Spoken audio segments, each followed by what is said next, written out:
My name is Dr. Mesha Korir. I am M&D specialist, and today I want to take you through a simplified strategic planning process.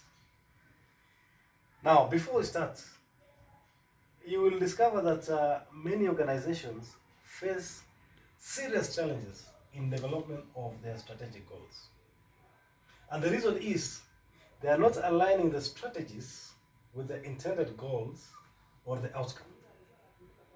Now, today we have the opportunity to go through these steps one by one so that we can be able to address these gaps that different organizations face.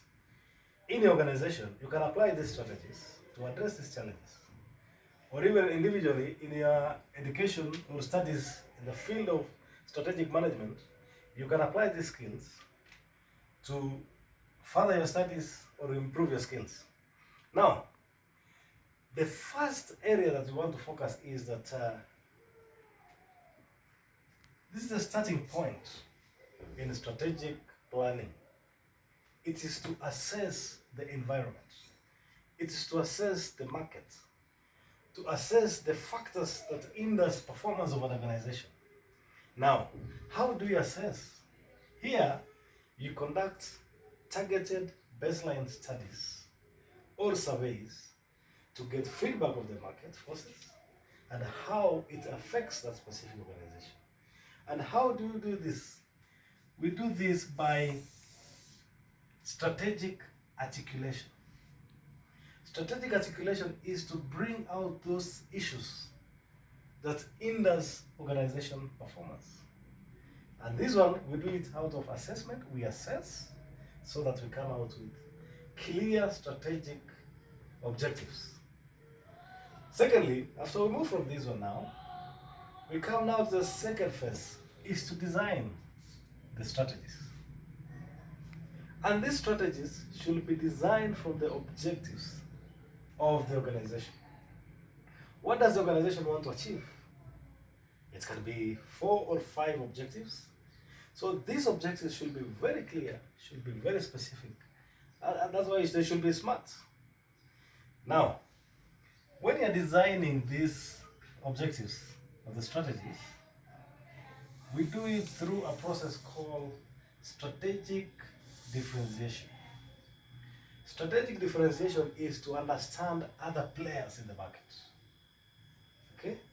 How they're performing, the challenges they're facing.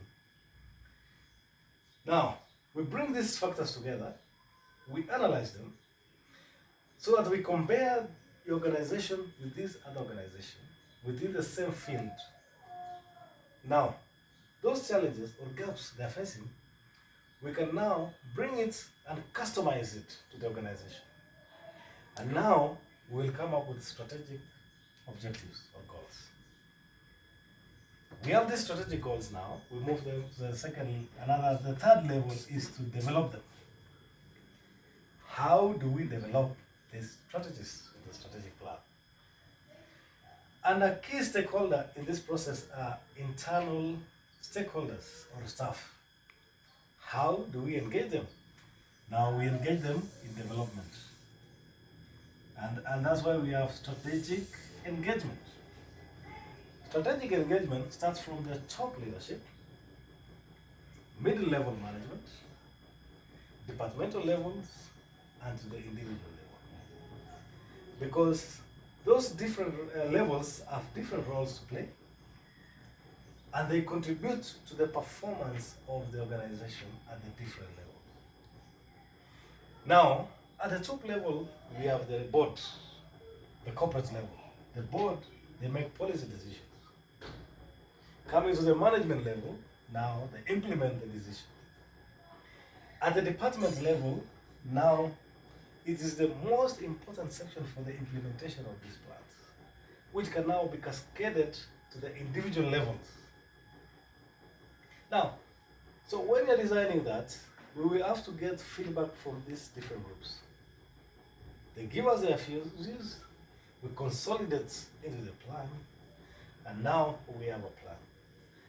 What is the next level? The next level is now very critical in strategic management. It's now to manage the process. We manage these goals that we have set here so that we have strategic transformation. We have to set targets here. We have to have tools to manage performance so that we can be able to report the performance of staff in a certain period, maybe quarterly, monthly, or annually. So there should be close supervision so that we are able to get the performance of staff, and we can align this performance to sanctions, either rewards or sanctions. Yeah.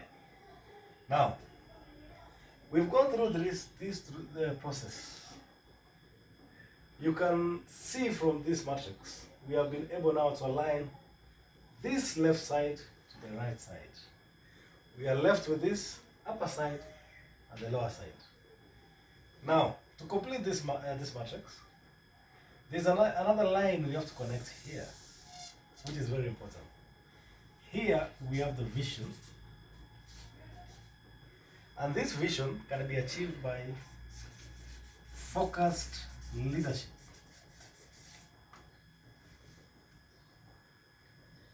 The driving force in a strategic plan is the kind of vision that the organization develop or come up with. The vision is the eye of the organization that will show what the organization will achieve in the next 5 years or 10 years to come.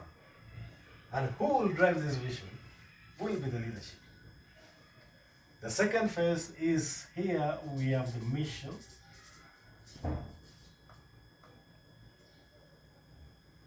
And this mission now we can link it to organizational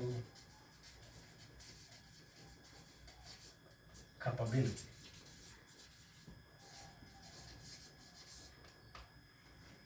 Now, vision is where an organization is currently, the current status of the organization. Maybe there are gaps, there are challenges. Now, these challenges can be turned into opportunities which can be achieved through the vision, which is 5 years or 10 years.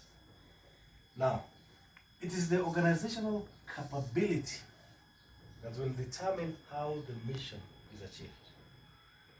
And here we have the management, different staff ability, organizational strength. Now, this organizational capability linked to the mission. Another very important point is the values, organizational values. And these organizational values now will link to organizational culture.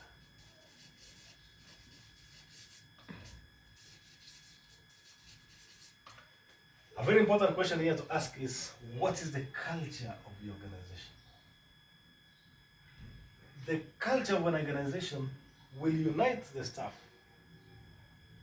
to work together to achieve the mission of the organization and also the vision of the organization. And now we'll have organizational transformation. So up to this point, I've given an overview of strategic planning process. And in the next phase, I will explain in detail, step by step, strategic planning process. Thank you so much.